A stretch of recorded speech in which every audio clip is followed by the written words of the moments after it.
அஸ்ஸலாமு அலைக்கும் வரஹ்மத்துல்லாஹி வபரகாத்துஹு.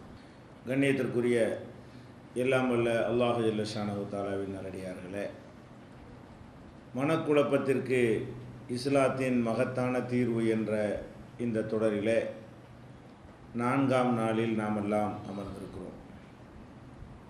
பொதுவாக ஆன்மீகவாதிகளை எடுத்துக்கொண்டால் எந்த மதத்தைச் சேர்ந்தவர்களாக இருந்தாலும் அதனுடைய குருமார்களுக்கும் அதனுடைய ஆசான்களாக திகழக்கூடியவர்களுக்கும் கூடுதலான மனப்பக்குவம் இருக்கிறது என்ற ஒரு சிந்தனையை விதைத்துத்தான் மக்களை குழப்பி கொண்டு இருக்கிறார்கள். ஏனென்றால் மனசில் உள்ள ஒரு விஷயத்தை யாருக்கும் கண்டுபிடிக்க முடியாது. அதை அவங்க சாதகமாக பயன்படுத்தி கொண்டு நாங்கள் மனசில் ரொம்ப உயர்ந்தவங்க, எங்களை கட்டுப்படுத்தக்கூடியவர்கள், சாமானிய மக்களை விட எங்களுடைய உள்ளம் உறுதியானது என்றெல்லாம் சொல்லும் பொழுது அது நிரூபித்து காட்ட முடியுமான்னு கேட்க இயலுமா? கேட்க முடியாது. வெளிப்படையான விஷயத்துக்கு உரிமை கொண்டாடினார்னு சொன்னால் அதுக்குரிய பேப்பரை காட்டு, ஆதாரத்தை காட்டுன்னு கேட்கலாம். இதில் என்ன அவர் சொல்கிறார், எனக்கு உறுதி இருக்குது, அதான் நம்பு என்று சொல்லும் பொழுது அதுக்கு ஆதாரம் கேட்க முடியாத நிலை இருக்கிற காரணத்தினால் இந்த மாதிரி ஆன்மீக விஷயத்தை சொல்லி அவங்க ஒரு உயர்ந்த ஸ்டேஜில் இருப்பதாக சொல்லி சாமானிய மக்களை குழப்பத்தில் ஆழ்த்திடுறாங்க. நமக்கு அந்த இடத்தை அடைய முடியலையே என்று ஒரு பொய்யான தோற்றத்தை ஏற்படுத்துகிறார்கள். ஆனால் இஸ்லாத்தை பொறுத்த வரைக்கும் நபிகள் நாயகம் ஸல்லல்லாஹு அலைஹி வஸல்லம் அவங்க இதே மாதிரி உரிமை கொண்டாடி இருந்தால் யாரும் சந்தேகப்பட்டிருக்க மாட்டாங்க. என்னுடைய உள்ளம் வேறு, என்னுடைய இது உறுதிப்பாடு வேறு, இந்த மாதிரியெல்லாம் அவங்க சொல்லி மக்களை நம்ப வைத்திருந்தார்கள் என்று சொன்னால், அதே மாதிரி பெரியவர்கள் மகான்களுக்கு இது மாதிரி இருக்கிறது என்று இந்த மத தலைவர்களுக்கு கூடுதலான ஒரு அதிகாரத்தை கொடுத்தா தான் அவங்க மதத்தை வளர்க்குவாங்க. அந்த மாதிரியான ஒரு அதிகாரத்தையாவது ரசூல் ஸல்லல்லாஹு அலைஹி வஸல்லம் கொடுத்துருந்தாங்கன்னா நம்ம எல்லாரும் குழப்புற நியாயம் இருக்கிறது. ஆனால் இந்த மார்க்கம் எப்படி இருக்கிறது? அல்லாஹ்விடமிருந்து தான் இந்த மார்க்கம் வந்திருக்கிற காரணத்தினால நபிகள் நாயகம் ஸல்லல்லாஹு அலைஹி வஸல்லம் சுயமாக அவங்களாக ஒரு சித்தாந்தத்தை உண்டாக்கி நம்மளை வழிநடத்தவில்லை என்ற காரணத்தினால உள்ளதை உள்ளபடி சொல்கிறாங்க. மனிதன் மனிதனாக மட்டும்தான் இருப்பான் எப்போதுமே, மலக்காக மாற மாட்டான், அல்லாஹ்வாகவும் மாற மாட்டான். மலக்குகள் போன்ற பாவம் செய்யாத, கெட்ட எண்ணம் வராத, இறைவனுக்காகவே எல்லா காரியத்தையும் முழுமையாக செய்யக்கூடிய ஒரு தன்மையை அடையவே முடியாது என்கிற ஒரு உண்மையை உள்ளது உள்ளபடி நபிகள் நாயகம் ஸல்லல்லாஹு அலைஹி வஸல்லம் சொன்னார்கள் என்பதைத்தான் கடந்த 3 நாட்களாக நம்ம பார்த்தோம்.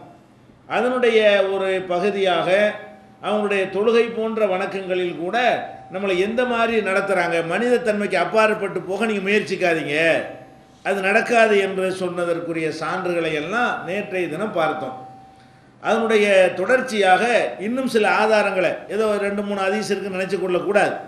நிறைய இது சம்பந்தமான ஆதாரங்களை நீங்கள் உள்ளத்தில் ஆழமாக பதிய வைத்து கொண்டா தான் இது மாதிரி நமக்கு ஆன்மீகத்தில் நம்ம பின்தங்கி இருக்கிறோம் என்று யாராவது குழப்பி விடும் பொழுது இந்த செய்திகள் நம்மளை உறுதிப்படுத்தி விடும். அப்போ அனஸ் ரலியல்லாஹு அன்ஹு அவர்கள் சொல்கிறார்கள், கடுமையான வெயில் காலம், வெயில் காலத்தில் அவங்க இப்போ நம்ம ஏசி போட்டு கூட இப்போ தொழுது கொண்டிருக்கிறோம், வெயில் வந்துருச்சுன்னு சொன்னால். அந்த காலத்தில் ஏசிலாம் கிடையாது. அரபு நாட்டு வெப்பம் எப்படின்னு நமக்கு தெரியும். இங்கே இருக்கிறத விட ஒரு 2 டிகிரி 3 டிகிரி அதிகமாகவே இருக்கும் எல்லா காலங்கள்லையும். அப்போ அதிகமான வெப்பம் உள்ள அந்த ஊரில் வேறு தட்டுப்பந்தல் வையப்பட்ட ஒரு இடத்துல கீழே எல்லாம் மணல் கொட்டி கொடுக்கக்கூடிய இடத்துல தான் தொழுகை நடத்துவாங்க. அப்போ சஜிதாவுக்கு போனால் நெத்தியை வைக்க முடியாது, கால் தாங்கி கொள்ளும், உள்ளங்கால் அந்த வெப்பத்தை கொஞ்சம் அதிகமாக தாங்கி கொள்ளும், முகம் தாங்கி கொள்ளாது. அப்போ அந்த வெயிலில் சூட்டில் நின்று தொழும் பொழுது நெத்தியை கொண்டே தரையில் வைக்க முடியாது. அப்போ நபிகள் நாயகம் ஸல்லல்லாஹு அலைஹி வஸல்லம் அவர்களுக்கு பின்னாடி தொழக்கூடிய சஹாபாக்கள் எப்படி இதை எதிர்கொண்டாங்க? அனஸ் ரலியல்லாஹு அன்ஹு சொல்கிறார்கள், நாங்கள் கடுமையான வெப்பமான காலங்கள் வரும் பொழுது சஜிதா செய்யும்போது ஒரு துண்டு வச்சுருப்போம்ல, அதை தூக்கி நெத்தியை வைக்கிற இடத்துல வச்சு அதுக்கு மேலே சஜிதா செய்வோம், வெப்பம் தாங்க நெத்திக்கு அதை தாங்கி கொள்ள முடியாது என்று அனஸ் ரலியல்லாஹு அன்ஹு சொல்கிறாங்க. இது எப்போ நடக்கிறது? நபிகள் நாயகம் குன்னானு சல்லி மான் நபி ஸல்லல்லாஹு அலைஹி வஸல்லம், நாங்கள் ரசூல் ஸல்லல்லாஹு அலைஹி வஸல்லம் அவங்களோட தொழும்போது நடந்த விஷயம். ரசூலுல்லாஹ்க்கு பிந்தி நடந்தது இல்லை. ரசூலுல்லாஹ் இமாமாக இருக்க மக்கள்லாம் தொழுகிறாங்க. தொழுகும் பொழுது நெத்தியை கொண்டே வைக்கும் பொழுது இது தர சூடுது, இந்த சூட்டை வந்து நெத்தி தாங்காது, இவ்வளவு சிந்தனை அவங்களுக்கு வருது. யாருக்கு வருது? சஹாபாக்களுக்கு வருது. அவங்க இருக்கிற வெப்பத்தை கணிக்கிறாங்க, தரையை கணிக்கிறாங்க, நெத்தியுடைய அந்த மென்மையான தன்மையை கணிக்கிறாங்க, அதை என்ன செஞ்சால் அதை தீர்வு செய்யலாம் என்பதை கணிக்கிறாங்க. அவங்களுடைய ஆடையில் ஒரு பகுதியவே அந்த இடத்துல வைத்து அதில் நாங்கள் நெத்தியை வைத்து சஜ்தா செய்வோம். எதுக்காக வேண்டி கேட்டால் இத்திகால் ஹர்ரி, அந்த வெப்பத்தை வந்து தவிர்த்து கொள்வதற்காக. இது புகாரியில் நீங்கள் 385வது ஹதீஸ்லையும் 542வது ஹதீஸ்லையும் 1208வது ஹதீஸ்லையும் பார்க்கலாம். அப்போ இது ரசூல் ஸல்லல்லாஹு அலைஹி வஸல்லம் எந்த மாதிரி வழி நடத்தியிருக்கிறாங்க? இரண்டரை கலந்து ஒன்றி மனிதன் வந்து மலக்காக மனிதத்தன்மைக்கு அப்பாற்பட்டவனாக மாறி, அல்ல அல்லாஹ்வோடு அப்படி அல்லாஹ்வும் மனுஷன் ஒன்றுங்கிற மாதிரி கலந்து அப்படியெல்லாம் போக முடியாது என்பது தானே இதிலிருந்து விளங்குகிறது. இப்படித்தானே ரசூல் ஸல்லல்லாஹு அலைஹி வஸல்லம் அவர்கள் தன்னுடைய சமுதாயத்துக்கு உண்மையான ஆன்மீகத்தை சொன்னாங்க. போலியான ஆன்மீகத்தை சொல்லி ஏமாத்தாம உண்மையான ஆன்மீகத்தை சொன்னாங்க. அப்போ இந்த உண்மையான ஆன்மீகத்தை நம்ம ஆழமாக மனசில் வைத்து கொண்டோமே ஆனால் எந்த குழப்பமும் வராது, யாரும் நம்மளை குழப்பவும் முடியாது. இது விளங்காத அறிவியினர்கள் தான் குழம்பி போவார்களே தவிர இந்த சரியான செய்திகளை எல்லாம் அறிந்து கொண்டிருக்கக்கூடிய ஒரு முஸ்லீமும் குழம்ப மாட்டார். அதே மாதிரி இப்போ நபிகள் நாயகம் ஸல்லல்லாஹு அலைஹி வஸல்லம் அவங்க ஒரு நாள் வந்து தொழுகிறாங்க. தொழுது முடித்த உடனே சலாம் கொடுத்து முடித்த பிறகு அவங்க ஒரு மேலாடை போர்த்தி கொண்டு என்ன செய்கிறாங்க? தொழுகிறாங்க. அந்த மேலாடை என்பது வந்து அபூ ஜஹம் என்ற ஒரு ஆள் நபிகள் நாயகம் ஸல்லல்லாஹு அலைஹி வஸல்லம் கொடுத்த ஒரு மேலாடை. அந்த அபூ ஜஹம் வந்து அதை கொடுத்து என்ன செஞ்சிருக்காரு? இதை உங்களுக்கு நல்லா இருக்கும் போட்டுக்கிறங்க என்று சொல்லி கொடுத்துருக்கிறாரு. அந்த மேலாடை வந்து வேலைப்பாடு உள்ள ஒரு மேலாடை, சும்மா பிளைன் துணியாக இல்லாமல் அதில் கொஞ்சம் டிசைன்கள் வேலைப்பாடுகள்லாம் செய்யப்பட்ட ஒரு ஆடை. அப்போ ரசூல் ஸல்லல்லாஹு அலைஹி வஸல்லம் தொழுது முடிச்சோன்னு என்ன செய்கிறாங்கன்னா உடனே அதை கலட்டுறாங்க. மேலே போட்டிருந்த மேலாடையை அதை கலட்டி கொடுத்து ஒரு ஆள்கிட்ட கொடுத்து இதை கொண்டு போய் நீங்கள் அபூ ஜஹம்கிட்ட கொடுத்துருங்க. ஏன் என்று சொன்னால் இது வந்து தொழுவும் பொழுது நம்மளை வந்து பல அப்படி கவனத்தை திருப்புகிறது, என்னுடைய கவனத்தை நெஞ்சிறது திருப்பி விடுகிறது. அவர் வேற ஒரு ஆடை வைத்திருக்கிறாரு, அதை தரதா சொன்னார், அதை வாங்கிட்டு வாங்க. இது கொஞ்சம் நல்லா 2 ஆடை வச்சுருந்துருப்பார் போல இருக்கு, இது கொஞ்சம் நல்லா இருக்குன்னு ரசூல் ஸல்லல்லாஹு அலைஹி வஸல்லம் விரும்பி எடுத்துக்கிட்டாங்க. இன்னொரு ஆடை ஆர்டினரியாக சாதாரண ஒரு ஆடை. அப்போ என்ன செய்கிறாங்க? இதை போட்டு தொழுதவுடன் அவங்களுக்கு குழப்பம் ஏற்படும். திசை நம்மளுக்கு எப்படி ஏற்படும்ல? நமக்கு முன்னாடி ஒருத்தர் ஒரு டிஃப்ரெண்ட்டான ஒரு ஆடை அணிந்திருந்தார்னு சொன்னால் அந்த ஆடையிலேயே போய் இப்படி எங்கேயோ என்ன செஞ்சிடறேன் நம்ம கவனங்கள் போய்விடும். அல்லது சுவரில் என்னத்தையாவது ஒரு டிசைனை வரைஞ்சி வச்சுருந்தாங்கன்னு வைங்க, அதன் முன்னாடி நின்று தொழுதோம்னு சொன்னால் அப்படியே அது யானை மாதிரி சிங்கம் மாதிரி புலி மாதிரிலாம் நமக்கு தெரிய ஆரம்பிக்கும். இப்படியே அந்த கற்பனைகள் என்ன செய்ய சிறகடித்து பறக்கும் பொழுது பலவிதமான ஒரு குழப்பங்கள் ஏற்படும். அப்போ ரசூல் ஸல்லல்லாஹு அலைஹி வஸல்லம் செய்கிறாங்கன்னா இந்த மாதிரி எனக்கு ஒரு குழப்பம் ஏற்பட்டுருச்சு, நீங்கள் கொண்டு போய் கொடுத்துட்டு வாங்க. அப்போ என்ன விளங்குறது? இப்படி ஒன்று இருந்தால் குழப்பம் ஏற்படத்தான் செய்யும், அதைத்தான் தவிர்த்துக்கிறணுமே தவிர அதெல்லாம் பார்த்தாலும் நான் ஸ்டடியாக நிற்பேங்கிறது முடியாது. அப்போ ரசூல் ஸல்லல்லாஹு அலைஹி வஸல்லம் எப்படி நடந்திருக்கலாம்? இதெல்லாம் ஒரு பெரிய மேட்ரா, இதை பார்த்தெல்லாம் நான் ஆடி போயிடுவேனா, இதை பார்த்துலாம் தடுமாறிடுவேனா, நான் தான் அல்லாஹ் கூட ஒன்றிடுவேனே அப்படிங்கிற மாதிரி காட்டினா யாருக்கு தெரிய போகுது? அப்படி மக்கள்கிட்ட சொன்னால் யார் டவுட் பண்ண போகிறா? இது அவங்க மார்க்கம் இல்லை, அல்லாஹ்வுடைய மார்க்கமாக இருக்கனால அப்படி சொல்ல முடியாது, விட மாட்டான்ல. இது அல்லாஹ்வுடைய மார்க்கம், உள்ளது உள்ளபடி மட்டும்தான் பேச முடியுமே தவிர அவங்க விருப்பப்பட்டிருந்தா கூட சொல்ல முடியாது, விருப்பமும் பட மாட்டாங்க. அல்லாஹ் அவங்கள செலக்ட் பண்ணி தேர்ந்தெடுத்திருக்கிறான். அப்போ என்ன நம்ம விளங்குறோம்? இப்படியான ஒரு கவனத்தை திருப்புகிற ஆடையை அணிந்து தொழுதால் நம்ம தொழுகைக்குள்ளே இருந்தாலும் அல்லாஹ்வுடைய ரசூலாக இருந்தாலும் நான் எல்லாருடைய கவனம் எப்படி திரும்புமோ அவங்க கவனம் திரும்பும். அப்போ அதிகபட்சம் நம்ம என்ன செஞ்சுக்கிடலாம்? அது மாதிரி டிசைன்களை தவிர்த்து கொள்ளலாம். தொழுகிற இடங்கள் டிசைன் இல்லாமல், முன்னாடி இருக்கிற சவர்கள் டிசைன் இல்லாமல், போட்டுக்கிற சட்டை வந்து கவனத்தை வந்து அப்படியே மாற்றக்கூடிய வகையில் இல்லாமல் அதான் செய்ய முடியுமே தவிர அது மாதிரி ஒன்றில் நம்ம இருந்தால் கவனம் சிதறும். அல்லாஹ்வுடைய தூதராக இருந்தாலும் சிதறும். காட்டுதா இல்லையா? இது வந்து நீங்கள் புகாரியில் 383வது ஹதீஸு, 752வது ஹதீஸு, 5817வது ஹதீஸ்ல எல்லாம் இதை பார்க்கலாம். அப்போ இதெல்லாம் எதுக்கு இந்த ரசூல் ஸல்லல்லாஹு அலைஹி வஸல்லம் வரலாறுல இதே சொல்கிறாங்க? இது யாருக்காவது அந்த மனசில் குழப்பம் வந்திருந்தா கூட இதை போய் சொல்லணுமா யார்கிட்டையாவது? பேச அமைக்கிருக்கலாம்ல, பேசாமல் நினைஞ்சிருக்கலாம், அப்படி அமைக்க சேர்ந்துட்டு போன்று அப்படி சொல்ல விரும்பலை. இதை மக்கள் மத்தியில் போய் கொடுத்துப்புட்டு என்னுடைய கவனத்தை திருப்பிடுச்சு, வேற வாங்கிட்டு வா என்று சொல்வதன் மூலமாக இது மனிதனை யாரும் தொழுகைக்குள்ளே இருந்தாலும் ஒன்றை இயலாது, அப்படியான ஒரு தொழுகை உலகத்தில் ஒருத்தனும் தொலை கிடையாது, அப்படி சொன்னால் அவன் ஏமாத்துகிறான் என்று காட்டுதா இல்லையா? அல்லாஹ்வுடைய ரசூலுக்கு முடியாத ஒன்று மற்றவங்களுக்கு முடியுமா? இதை நம்ம விளங்கிக் கொள்ள வேண்டும். அதே மாதிரி அனஸ் ரலியல்லாஹு அன்ஹு அவர்கள் சொல்கிறாங்க, ஆயிஷா நாயகி அவங்கள்ட்ட ஒரு திரைச்சீலை, திரைக்கு அழகுக்காக தொங்க விடுவாங்கல்ல, அந்த மாதிரி ஒரு சேலை ஒன்று இருந்தது. அது என்ன செய்வாங்கன்னு கேட்டால் வாசலுக்கு முன்னாடி தொங்க போட்டிருப்பாங்க. வாசலுக்கு முன்னாடி தான், கதவு இல்லாத வீடு தானே அது, முன்னாடி ஒரு அழகான ஒரு ஸ்க்ரீன் இணைஞ்சிருப்பாங்க, தொங்க விட்டு வச்சுருப்பாங்க. அப்போ ரசூல் ஸல்லல்லாஹு அலைஹி வஸல்லம் என்ன செய்கிறாங்கன்னு கேட்டால் அது கிப்லாவை நோக்கி இருக்குதா, வீட்டிலேருந்து தொழுவாங்க. தொழும்போது அந்த அந்த திரைச்சீலை ஆடும்ல, ஆடும் போல் அதில் உள்ள டிசைன்கள் அதெல்லாம் அப்படி கவனத்தை மாற்றுதா, உடனே என்ன செய்கிறாங்க, தொழு போகும்போது இதை அப்புறப்படுத்து, அதுலேயே கவனம் போய்கிட்டு இருக்குது, என்னுடைய தொழுகையை அது கெடுக்குது, அதனால் என்னுடைய தொழுகையை இது கெடுத்துரும் என்ற காரணத்தினால் இதை நீ போடாதே. அப்போ தொழுகும் பொழுது தொழுகைக்கு முன்னாடி அந்த மாதிரி இருக்கக்கூடாது என்று தான் கவனமாக இருந்தாங்களே தவிர, அது இருந்தாலும் நான் அப்படி ஒன்றி போயிடுவேன் இருக்கலை. அது இருந்தாலும் என்னை யார் அசைக்க முடியாது, என்னை சைத்தான் ஒன்றும் பண்ண முடியாது என்று அவங்க சொல்லலை. இது மாதிரி இருந்தால் அது ஏற்படும், அதை பார்க்காம நம்ம விலகி கொள்ளணும். அது முன்னாடி இல்லாமல் நம்ம பார்த்து கொள்ள வேண்டுமே தவிர, அது மனிதனை திசை திருப்பக்கூடிய விஷயங்கள் தொழுகைக்குள்ளே இருந்தாலும் ரசூலாக இருந்தாலும் திருப்பும், நானாக இருந்தாலும் அது திசையை திருப்பத்தான் செய்யும். எவ்வளோ அற்புதமான ஒரு மனிதர்னு பாருங்கள், இவ்வளோ அற்புதமான மார்க்கம்னு பாருங்கள்.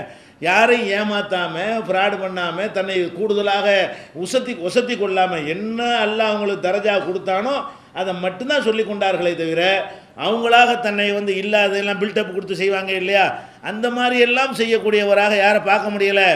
ரசூல் ஸல்லல்லாஹு அலைஹி வஸல்லத்தை பார்க்க முடியலை. ஆனால் மேட்ரு என்ன, மனக்குழப்பத்துக்கு தீர்வு இருக்கா இல்லையா? இது மாதிரி நம்ம ஆன்மீகத்தில் நம்மளை பின்தங்கி இருக்கிறோம், மற்றவங்களாம் எங்கேயோ போயிட்டாங்க, நம்ம எப்போ அடைய போகிறோம், நம்ம எப்படி அந்த நிலைக்கு போகிறது, அதெல்லாம் நீங்கள் குழம்பு தேவையே கிடையாது. எல்லாரும் இப்படி தான் இருக்கிறாங்க. இன்னும் சொல்ல போனால் நம்ம கொஞ்சம் பரவாயில்லாமல் இருப்போம், யார் நாங்கள் மேலே இருக்கிறோன்னு சொல்கிறானோ அவன் கீழே இருப்பான். ஏன் அவ்வளோ பொய், நம்மளாவது உண்மையில் அப்படி இருக்கிற சொல்லிக்கொள்கிறோம். அவன் உங்களையெல்லாம் பக்குவப்படுத்த போகிறேன் நான் வேறேன்னு சொன்னான்னா அவன் தான் கீழ் மகனாக இருப்பானே தவிர நம்ம கீழ் மகன் கிடையாது. ஏன்னா நம்ம உள்ளது உள்ளபடி எங்களுக்கு ஏழலை, முடியலை, இப்படி முழுசாக ஒன்ற முடியலைன்றதை ஒத்துக்கொள்கிறோம். அவன் என்ன செய்கிறான், அந்த நிலையில் இருந்து கொண்டு அப்படி இல்லைங்கிற மாதிரி மக்களை ஏமாத்துக்கிறான். அப்போ அவன் தான் மனக்குழப்பத்துக்கு ஆளாகணுமே தவிர நம்ம ஆக தேவையில்லை. சாதாரண மனிதர்கள் எல்லாம் மனக்குழப்பத்துக்கு ஆளாக வேண்டிய அவசியமே கிடையாது என்பதை இதிலிருந்து பார்த்து கொள்கிறோம். இந்த செய்தி ஆயிஷா நாயுடைய வீட்டில் அந்த திரைச்சீலை தொங்கவிட்ட செய்தி புகாரியில் 374வது ஹதீஸ்லையும் 5959வது ஹதீஸ்லையும் இருக்கிறது. அதே மாதிரி தொழுகிறோம், பள்ளிவாசலில் தொழுகிறோம், நல்ல அழகான தரை போட்டு வச்சுருக்கிறாங்க, பிரச்சனை இல்லை. அந்த காலத்தில் தொழுகும் பொழுது வேறு எந்த இடத்துல வேண்டாலும் தொழுவாங்க. அல்ல நம்ம போராட்டங்களில் கலந்து கொள்கிறோம், ரோட்டில் தொழுவ வேண்டிய நிலைமையெல்லாம் ஏற்படும். ரோட்டில் உள்ளது சமதரையாக இருக்குமா? இருக்காது. அதில் கரடு முரடாக இருக்கும், கல்லுகள்லாம் சின்ன சின்ன கல்லுலாம் இருக்கும். அதில் கொண்டு நெத்தியை வச்சேன்னு வைங்க, ஜெயிலில் அடைச்சிவிட்டான்னு வைங்க, ஒரு மண்டபத்துக்கு முன்னாடி உள்ள இடத்துல நம்ம தொழுவோம். அந்த இடத்த பார்த்தா என்ன செய்யும், நெத்தியை கொண்டு வச்சா குத்தும், அந்த மாதிரி கல்லுகள்லாம் கிடக்கும். இது மாதிரியான ஒரு நிலையெல்லாம் அடையும் பொழுது அதுக்கு எப்படி செய்யணுங்கிறாங்க ரசூல் ஸல்லல்லாஹு அலைஹி வஸல்லம். அவங்க சொல்கிறாங்க, ஒரு மனிதர் தொழுகையில் என்ன செய்ய, தொழுதுகிட்டு இருக்கும்போதே சைதாக்கு போகிறார்ல, இப்படி இப்படி தரையை சரியாக்கிட்டு போகிறார். சைதாக்கு போய்கிட்டு இருக்கும்போது சும்மா போயிட வேண்டியதானே. அந்த மணலில் தொழும்போது கூட மணல் கொஞ்சம் சமமாக இல்லாமல் கொஞ்சம் ஏற்ற இறக்கமாக இருக்கும் பொழுது பாதிக்குங்கிறதுனால இப்படி சஜிதாவுக்கு போகும்போது இப்படி என்ன செய்கிறாரு. அதை பார்த்து ரசூல் ஸல்லல்லாஹு அலைஹி வஸல்லம் செய்கிறாங்க, இப்படி இப்படி ரொம்ப செய்யாதப்பா, இன்குந்த ஃபாயிலன் ஃபாஹிதத்தன், இப்படி செய்யணுட ஒரு தடவை செய்வேன், இப்படி இப்படி செய்துக்கிட்டு இருக்கிற, அது எதை கண்டிக்கலை, தேய்ச்சதை கண்டிக்கலை, அப்படி மண்ணு தரையாக இருந்து ஒரு தட்டி விட்டுக்க, ஒரு தடவை செய், சமமாயிக்க, அப்புறமேல நீ தொழுவுன்னு சொல்கிறாங்களே தவிர உனக்கு எந்த யாவும் வந்துச்சு, உனக்கு ஏன் சமாதாரன்னு தெரிஞ்சு, ஏன் மேடு பள்ளம் உனக்கு தெரிஞ்சு, அங்கே ஏன் கல் கிடக்குற உனக்கு ஏன் தெரியுது, நீ ஒன்றி போயிட வேண்டியது தானே, மண்டை பொத்து போனால் பொத்து போயிட்டு அப்படி சொன்னாங்களா? இல்லை, முடியாது. ஏன் முடிகிறது தான் சொல்ல வந்தாங்களே தவிர முடியாத ஒன்றை நம்ம மேலே திணிக்கிறதுக்கு ரசூல் ஸல்லல்லாஹு அலைஹி வஸல்லம் வரல. அப்படி அழகாக சொல்கிறாங்க, இன்குந்த ஃபாயிலன் ஃபவாஹிதத்தன், அப்படி செய்கிறதா என்ன ஒரு தடவை செஞ்சுக்க, ரொம்ப போட்டுக்கிட்டு என்ன செய்யக்கூடாது, அழுத்தி கொள்ளக்கூடாது என்று சொன்னதை புகாரியில் 1207வது ஹதீஸில் நம்ம பார்க்குறோம். அதே மாதிரி வந்து ரசூல் ஸல்லல்லாஹு அலைஹி வஸல்லம் அவங்க தொழுகிறாங்க. தொழுவும் போது ஜமாத்தில் பள்ளிவாசலில் தொழுகை நடத்துகிறார்கள். தொழுகை நடத்தும் போது எதிரில் வந்து சுவர்லாம் கிடையாது தானே, சும்மா தட்டி வச்சு அடைச்சிருப்பாங்க. அந்த மாதிரி உள்ள அமைப்பில் தான் இருக்கும். அப்போ என்ன பண்ணுறாங்கன்னா, தொழுவு பார்க்குறாங்க, அதில் போய் யாரோ எச்சு துப்பியிருக்கிறாங்க. இந்த சளி எச்சு வரும்ல, அதை வந்து துப்பியிருக்கிறாங்க. நேராக மூஞ்சிக்கு நேரம் ரசூல்லா நிற்கிறதுக்கு நேரம் அங்கே இருக்கிறது. அப்போ ரசூல் ஸல்லல்லாஹு அலைஹி வஸல்லம் பார்த்துட்டு என்ன செய்கிறாங்க, உடனே தொழுகைக்கு முன்னாடி அவங்கள அதை சுரண்டி அந்த இடத்த சுரண்டி க்ளீன் பண்ணுறாங்க.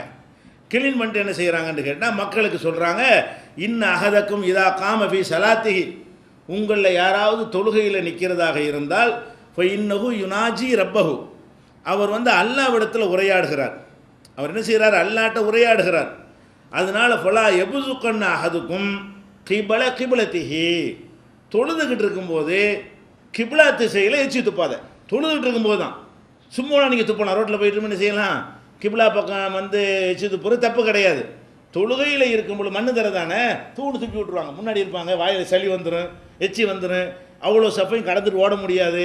இருக்கிற இடத்துல இந்த துப்பி விட்டுறது நேரம். அப்போ அந்த மாதிரிலாம் அந்த காலத்தில் மணல் தானே, மண்ணு தானே இருந்துச்சு, அதில் செஞ்சுக்கிட்டு இருந்தாங்க. அதுக்கு சொல்கிறாங்க, ஃபலா எபுசு கண்ண அகதுக்கும் கிபலத்திஹி, கிப்லா திசையை நோக்கி ஒருத்தனை எச்சியை துப்பிடாதீங்க. வலாக்கின் அன் எசாரிஹி, தொழும்போது கூட நமக்கு அப்படிலாம் வரும், வாயில் எச்செல்லாம் ஊரும்ல. சில நேரத்தில் வந்து அந்த பித்த நீர் அதிகமாகிடுச்சுன்னு சொன்னால் நம்மளை கண்ட்ரோல் பண்ண முடியாத அளவுக்கு என்ன செய்யும், எச்சி ஊறும். வாயில் வச்சுக்கிட்டே இருப்ப முடியாது, எப்படா சொல்லாம் கொடுப்பாரு என்ன, அந்த மாதிரி பேர் ஒன்றும் உதவ முடியாது. ஏன்னா தப்பிச்சு பெரிய கூட்டமாக இருக்குது, ஜும்மா மாதிரி இருக்குன்னு வைங்க, எத்தனை சப்பை கடந்து எப்படி வெளியே போகிறது. ஒரு சின்ன ஒரு செப்பு 2 செப்பாக இருந்தால் கூட என்ன செய்யலாம், அப்படி கடந்து ஓடி போயிடலாம். பெரிய கூட்டமாக இருந்துச்சுன்னா அப்போ அவன் படக்கூடிய அவஸ்தை, அந்த கஷ்டம்லாம் இருக்குது பாருங்கள் எப்படி இருக்கு. அதுக்கு என்ன செய்கிறாங்கன்னு கேட்டால், அப்படி துப்புறதா இருந்தால் இடது பக்கம் துப்பிக்க, தூண் துப்பிக்க, கீழே மண்ணு தானே, துப்பி மூடிக்க. தொழுதுகிட்டு இருக்கும்போது வாயில் எச்சி ரொம்ப அதிகரித்து விட்டதுன்னு சொன்னால், தொழுது கொண்டு இருக்கும் பொழுது உலாக்கி நான் எசாரிகி, எச்சியை வந்து இடது பக்கம் துப்பிக்கிறேங்கன்ட்டாங்க. தகுத்த கதமைகி, அல்லது பாதத்தை கீழே துப்பிக்க. எச்சி வருதுன்னா நின்றுக்கிட்டு தொழுதுகிட்டு இருக்கும்போதே நல்லா குனிஞ்சி கால் கடியில் துப்பிட்டு மண்ணை போட்டு மூடிக்கங்கிறாங்க. இது மாதிரி சொல்கிறாங்க. அதுக்கப்புறம் இது கூட எல்லா இடத்துக்கும் ஒர்க் அவுட் ஆகுமா? இது அந்த காலத்து சரியா, அவர் இங்கே போய் காலுக்குள்ள துப்புனா அது ரசூல்லா காலத்து சரியா, மணலில் போய் துப்பி போடலாம். அப்போ ரசூல்லா என்ன செய்கிறாங்கன்னா, கியாமத் வரைக்கும் வழிகாட்டணுமே. எல்லோரும் மணலில் இந்த மாதிரியான பள்ளியாசல்லாம் வரும்னு அல்லாவுக்கு தெரியுமே, அதுக்கு தகுந்த மாதிரி தான் அவங்கள்ட்ட இருந்து சட்டத்தை எல்லாம் வர வைப்பான். இந்த மாதிரி வரும், மொசைக்கு வரும், மார்பிள் வரும், இந்த மாதிரியான சீட்டு போட வேண்டியதெல்லாம் வரும். அதில் இடது பக்கம் துப்ப முடியாது, கீழே துப்ப முடியாது, துப்புனா வெளியே பிடிச்சி போட்டுருவாங்க. முதல்ல நம்ம துப்பிட்டு நம்ம உட்கார முடியுமா? அதில் நமக்கு முடியாது. அதுக்கு என்ன செய்கிறாங்க, இந்த மாதிரி வந்துருச்சுன்னு சொன்னால் அவங்க அளவுக்கு தேவையே கிடையாது. ரசூலுல்லா காலத்துக்கு என்ன இல்லை, இப்போ இந்த சட்டம் தேவையில்லை. அவங்க வந்து மணலில் துப்பிட்டு போயிடலாம். நமக்காக என்ன சொல்கிறாங்கன்னு கேட்டால், அவங்க மேலே ஒரு துணி எடுத்து எச்சிரமும் அதிகமாகிடுச்சா, தொழுகை விட்டு ஓட முடியாதா, அதில் துப்பி மூடி வச்சுக்க. அப்போ என்ன சொல்கிறாங்க, ஓத முடியாது, கவனத்தில் இருக்க முடியாது, எப்படா முடிப்பாருன்னு நினைப்பாங்க. அதனால் ஏதோ கரைச்சி பிரித்து வந்து என்ன செய்யணும், எச்சி வந்துச்சுன்னா அதில் துப்பி வச்சுக்கிட்டுங்க. இதெல்லாம் ஒரு பெரிய மேட்ரு கிடையாது. என்ன தான் செய்கிறதுங்கிறேன். பார்த்தவங்களுக்கு 60 மாதிரி தெரியும். இவ்வளோ பெரிய கூட்டத்தில் ஒரு கூட்டத்தை கடந்து போக முடியாத ஒரு நிலை ஏற்படும்போது ஒரு என்ன தான் பண்ணுறது, தொழுகையை முடிச்சுட்டு ஓட முடியுமா? அந்த மாதிரி செய்யாமல் என்ன செய்யுங்க, இது மாதிரி செய்து கொள்ளுங்கள். சில நேரங்களில் சில அதிகாரிகள் எல்லாம் பார்க்க போயிருப்பாங்க. அந்த மாதிரி நேரத்தில் வாயில் ஊறிச்சுன்னு வைங்க, அது இப்போ அமைச்சரை முதலமைச்சரை பார்க்க போயிருக்கும்போது இப்போ என்ன தான் பண்ணுவீங்க, அந்த இடத்துல இருந்து போய் சுற்றிட்டு வரேன்னு போக முடியுமா? அதெல்லாம் சில விஷயங்கள் நம்மளை பெரிய பாதிப்பாக இருக்கும், வேறு மாதிரி எடுத்துக்கிடுவாங்க. அலட்சியப்படுத்துறதா இந்த டெக்னிக் கையாண்டுக்கிற வேண்டியதானே. அப்படி வந்து வாய்க்கில் வச்சுக்கிறீங்க, பின்னாடி வந்து கழுவி போட்டுருங்க, தோசிக்கிறீங்க. எவ்வளோ அழகான வழிகாட்டு. இது எதுக்கு பிரச்சனைன்னு கேட்டால் தொழுகைக்கு தான் மேட்ரு. என்னென்னு கேட்டால், தொழுதுகிட்டு இருக்கும் பொழுது கூட அப்படி சொல்லி காட்டுறாங்க. சும்மா ஆகாத தரஃபர் இதாயி, அவங்களுடைய மேலாடையின் ஒரு பகுதியை எடுத்து இப்போ பசகபிஹி அதில் துப்பி காட்டி சும்மா ரத்த பாலகு அலாபாலின் அதை உன்னோட உன்னை இணைச்சி காட்டி இப்படி செய்யப்பா. ஏன் எதுக்கு போய் துப்புற? கிபிலா திசையிலுக்கு போய் துப்புற? கிபிலா திசையில் துப்பாத. முடிஞ்சா இடது பக்கம் துப்பிக்கிட்டு போ, இல்லைன்னா காலுக்கு கீழே துப்பிக்கிட்டு போ. அதுக்கு முடியாத ஒரு நிலை வரும் என்பதற்காக வேண்டி இந்த வழியை சொல்கிறாங்க. இப்போ நம்ம என்ன செய்கிறோம்னா, இப்படி இரண்டரை கலந்து ஒன்றி போயிருக்கும்போது இதெல்லாம் செய்ய முடியுமா? நம்ம தான் ஒன்றி போயிட்டோமே, எச்சி வர்ற சரியாக வடிஞ்சிக்கிட்டு தான் இருக்கு. மனதா ஒன்றி போயிட்டா என்ன செய்யணும்? ஒன்று எச்சி நம்மளை மீறி மிஞ்சிருச்சின்னு சொன்னால், நம்ம இறைவனோட ஒன்றி கலந்து விட்டோம் என்று சொன்னால் அது வாடு வடியத்தான் செய்யும். இப்படியே இருக்க சொல்கிறேன். இப்படி முடியுமா மனுஷனுக்கு? அப்படி எவனாச்சும் இருந்திருக்கிறானா? அப்போ அந்த மாதிரி ஒரு கண்ட்ரோலை மீறி இருந்தால் அது நோய் தானே தவிர அது ஒரு பக்குவம்னு சொல்ல மாட்டாங்க. அவங்க கண்ட்ரோலை மீறி வடிஞ்சுன்னா அதுக்கு பேர் என்னது? அது ஒரு வகையான நோய். கட்டுப்படுத்தலுங்கிற அந்த செக்ஷனில் மூளையில் கோளாறு இருக்குன்னு அர்த்தம். அப்படியெல்லாம் இருக்க முடியாது.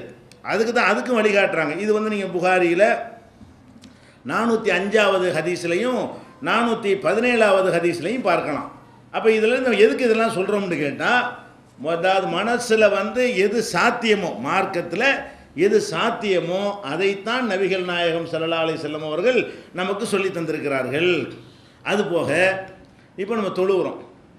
தொழுகையில் ஈடுபட்டு இருக்கும் பொழுது ஒரு பாம்பு சீறிக்கிட்டு இப்படி வருது, தொழுதுகிட்டு நிற்கும் போது வருது, கால்கிட்ட வருது, அதில் ஒரு தேள் வருது. இப்போ என்ன செய்கிறது? நம்ம ஒன்றி போகிறதா என்ன பண்ணுறது? இப்போ ஒன்றி போகிறதா இருந்தால் நம்ம வாட தக்பீர் கட்டுற கண்ணு பார்க்குது, கண்ணு பார்த்தோன்னே ஒன்றி போக முடியுமா? ஒன்ற முடியாது, யாராலையும் முடியாது. அப்போ ரசூல் ஸல்லல்லாஹு அலைஹி வஸல்லம் ஒரு போலி ஆன்மீகவாதியாக இருந்தால் என்ன செஞ்சிருப்பாங்க? ஒன்றி தான் இருக்கணும், அது பாடு வந்துட்டு போகுது, நீ தொழுகையில் மூழ்கி போயிரு அப்படின்னு சொல்லலை. என்ன செய்கிறாங்க? ரசூல் ஸல்லல்லாஹு அலைஹி வஸல்லம் அமர கட்டளை இடுறாங்க. அமர ரசூலுல்லாஹி ஸல்லல்லாஹு அலைஹி வஸல்லம், நபிகள் நாயகம் ஸல்லல்லாஹு அலைஹி வஸல்லம் அவங்க கட்டளை இட்டார்கள். பி கத்லில் அஸ்வதைனி, பாம்பையும் தேளையும் கொல்லுமாறு கட்டளை இட்டார்கள். ஃபி ஸலாத்தி, தொழுதுகிட்டு இருக்கும்போது பாம்பு வந்தாலும் என்ன செய்யணும்? எதை எடுத்து அடித்து உனக்கு முடியுமோ அடித்து கொண்டு விட்டு கிபிலா திரும்பாமல் என்ன செய்யணும்? அடிச்சுட்டு தக்பீரை கட்டிக்கிற வேண்டியதான். தேளை கண்டு என்ன செய்யணும்? இருக்கிற கொண்டு ஏதாவது போட்டு அடிச்சுவிட்டு தொழுகையெல்லாம் முறிக்க வேண்டியதில்லை. தொழுகைக்கு உள்ளே இருந்துக்கிட்டே செய்யலாம்னு சொன்னால் நீங்கள் தேளை கொண்டாலும் தொழுதுகிட்டு தான் இருக்கிறீங்கன்னு அர்த்தம், வெளியே போயிடலன்னு அர்த்தம். பாம்பை அடித்து கொன்றாலும் தொழுகை விட்டு வெளியே போயிட்டு புதுசாக நீங்கள் ஸ்டார்ட் பண்ண வேண்டியதில்லை. நீங்கள் தொழுகையெல்லாம் இருக்கிறீங்க, இடையில ஒரு இடையூறு வருது, ஒரே அடி அடிச்சுவிட்டு என்ன செய்யணும்? முடிஞ்சா என்ன கிடைக்குது அதை எடுத்து போட்டு அடிச்சுவிட்டு மரம் எடுக்கிற வேண்டியதான். சாவடிச்சு போடுங்க, கொண்டு விடுங்க, இது உத்தரவுங்கிறாங்க. எப்படி சொல்லலை? விரும்புனா கடிச்சிட்டு போக விட்டுருக்க, விரும்புனா சாவடி அப்படின்னு சொல்லலை. என்ன சொல்கிறாங்க? இப்படித்தான் நீ செஞ்சு ஆகணும். தேளு பாம்பை கண்டால் உன்னுடைய கடமை என்ன? தொழுகையில் இருந்தாலும் எத்தனை பேர் குழந்தைய வந்து துடிக்குங்க, இது இப்படின்னு சொல்லி தர்றாங்க. குழந்தை அழுதாலும் நம்ம தக்பீரை விடக்கூடாது, தொழுகை விட்டு விலகக்கூடாது என்றெல்லாம் பயானில் அவங்க வீட்டு பிள்ளைக்கு தான் செய்ய மாட்டான். மக்களுக்கு பயான் அப்படி செய்கிறது. மக்களுக்கு என்ன செய்கிறது? அந்த மாதிரிலாம் பயான் பண்ணி அப்படியே ஒரு சீன் காட்டு வாங்கி இது மாதிரி நம்புகிறாங்கன்னு வைங்க, அப்புறம் பிள்ளையை பறி கொடுத்து நிற்க வேண்டியதான். அந்த மாதிரி எல்லாம் இருக்கிற காட்சியெல்லாம் பார்க்குறோம். இதையெல்லாம் ரசூல் ஸல்லல்லாஹு அலைஹி வஸல்லம் சொல்லி தந்திருக்கிறார்கள் என்பதை திருமதியில் 355வது ஹதீஸில் நம்ம பார்க்குறோம். அதே மாதிரி இப்போ ரசூல் ஸல்லல்லாஹு அலைஹி வஸல்லம் அவங்க காலத்தில் அவங்க இமாமா இருந்தாங்கல்ல, இமாமா இருக்கும் பொழுது இந்த மாதிரி சமதரையில் நின்று தொழ மாட்டாங்க. ஆனால் நம்ம சமதரையில் தொழுகிறோம், இமாமும் சமதரையில் நிற்பார், அதே மாதிரி தான் எல்லாரும் நிற்கிறோம். ரசூல் ஸல்லல்லாஹு அலைஹி வஸல்லம் காலத்தில் அவங்க எப்படி தொழுதாங்கன்னு கேட்டால், மெம்பர் இருக்கு இல்லையா, மெம்பர் படி அதில் தான் தொழுவாங்க. இமாமும் உயரமாக தான் இருப்பாங்க. எப்படி உரையாற்றும் பொழுது உயரமாக இருப்பாங்களோ அதே மாதிரி தொழும்போது என்ன செய்வாங்க? உயரமாக இருப்பார்கள். இப்போ இந்த மாதிரி ஒரு மெம்பர் இருக்குன்னு வைங்களேன், அதில் ஏறி இப்படி பயான் பண்ணுறாங்கல்ல, தொழும்போது இப்படி திரும்பிக்கிடுவாங்க. வழங்குதா? தொழும்போது செவத்தில் தான் முற்ற அளவுக்கு தான் நிற்பாங்க, சைதாவுக்குலாம் இடம் இருக்காது. ஆனால் அந்த மாதிரி மெம்பரில் நின்று கொண்டு கிப்லாவை நோக்கி ரசூல் ஸல்லல்லாஹு அலைஹி வஸல்லம் என்ன செய்வாங்க? நின்று கொள்வார்கள். ஓத வேண்டியெல்லாம் ஓதுவாங்க. ஓதிட்டு இப்போ ருக்கு செய்யணும்ல, இப்படி நின்றா ருக்கு செய்ய முடியுமா? உங்களுக்கு இந்த இடத்துல நின்றீங்கன்னா உங்களுக்கு ருக்கு பண்ண முடியுமா? தலை இடிக்கும் செவத்தில். அப்போ ருக்கு பண்ணும்போது என்ன செய்வாங்கன்னு கேட்டால், தக்பீர் கட்டியிருக்காங்கல்ல, ருக்கு செய்யும் பொழுது இப்படியே பின்னாடி இறங்குவாங்களாம். அடுத்தபடியில் எப்படி இறங்குவாங்க? மெம்பரில் இருந்து கொண்டு என்ன செய்வாங்க? படியை விட்டு இப்படி கீழே இறங்குனா இப்போ இடம் கிடச்சிடும்ல, அப்படி ருக்கு செய்து விட்டு இன்னொரு படி கீழே இறங்கி சைதா செய்வாங்களாம். எப்படி செய்வாங்க? மேலே இருக்கும்போது நிற்பாங்க, நிற்கும் பொழுது நிற்கிறதுக்கு மட்டும்தான் இடம் இருக்கும் படியில். இவ்வளோ பெருசாக படி போட்டு வச்சுருப்பாங்க எல்லோரும். படின்னா ஒரு ஆள் நிற்கிற கூட தான் இருக்காரு, தொழுகலாம் முடியாது. 3 மேப்படியில் 3 படிக்கும் சேர்ந்தா வேண்டாம் தொழுகலாம். மேலே உட்காருவாங்களே அந்த இடத்துல என்ன செய்ய முடியாது, தொழுகலாம் முடியாது. அல்லது நிற்குவாங்களே முதல் ரெண்டாவது படியில், அதில் காலை வச்சு நிற்கலாமே தவிர ருக்கு செய்தாலும் செய்ய முடியாது. அந்த மாதிரி இருக்கும்போது ரசூல் ஸல்லல்லாஹு என்ன செய்வாங்கன்னு கேட்டால் மெம்பரில் இருந்து தொழுவாங்களா. அதனால தான் ரசூல் ஸல்லல்லாஹு அலைஹி வஸல்லம் தொழுகையை எல்லாரும் பார்த்து அறிவிக்க முடிஞ்சு. என்ன செய்கிறாங்க ஏது செய்கிறாங்கன்னா முதல் சப்பில் உள்ள ஆளுக்கு மட்டும்தான் ரசூலுல்லாஹ் தெரியும். ரெண்டாவது சப்பில் உள்ளவர் எப்படி பார்ப்பாரு, மூணாவது சப்பில் இருக்கிறவர் கையை உயர்த்தினார்கள் அறிவிக்க முடியும். இப்போ அறிவிக்க முடியாது. சமமாக இருந்தால் என்ன செய்ய முடியாது, முதல் சப்பில் உள்ள ஒருத்தர் பார்க்க முடியுமே தவிர கடைசி சப்பில் இருப்பவரோ 2-3 சப்பை தாண்டி இருப்பவரோ அவருக்கு முந்தைய சப்பால் மறைக்கப்பட்டுருவார், சத்தம் தான் வரும், ரசூலுல்லாஹ்வுடைய அசைவுகளை பார்க்க முடியாது. அப்போ ரசூல் ஸல்லல்லாஹு அலைஹி வஸல்லம் அது வரக்கூடாது என்பதற்காக வேண்டி அது காரணம்னு சொல்லிட்டாங்க. எதுக்கு நான் இப்படி செய்கிறேன் என்றால் நீ தத்தம்மு, என்னை இந்த தொழுகை அப்படி ஃபாலோ நீங்கள் பண்ணணும். ஃபாலோ பண்ணுறாந்தா கொஞ்சம் உயரமாக நிற்கணும். நான் உயரமாக நின்றா தான் நீங்கள் என்ன செய்ய முடியும், நான் கையை உயர்த்துறேனா குனிகிறேனா, குனியும் போது எந்த மாதிரி இருக்கிறேன் எல்லாத்தையும் அனைவரும் பார்க்க வேண்டுமானால் அது உயரமான இடத்துல இருந்து செய்யணும் என்பதற்காக வேண்டி இப்படி செய்வார்கள். அப்போ தொழுதுகிட்டு இருக்கும்போது அப்படி பின்னாடி நகர்ந்து 2 ஸ்டெப்பு போனால் இது ஈடுபாடா? இவங்க சொல்லக்கூடிய இந்த போலி ஆன்மீகவாதிகள் சொல்கிறாங்களே அது மாதிரியான ஈடுபாடாக இருந்து அப்படி இறங்க இயலுமா? இன்னும் சொல்லப்போனால் பின்பக்கமாக இறங்குறதுக்கு ரொம்ப கவனம் வேணும். சும்மா இப்படி முன்னாடி நான் இறங்கிட்டு போயிடலாம், பின்னாடி இறங்கும்போது காலை தப்பாக வச்சா பிறண்டுருவோம், வணங்குதா?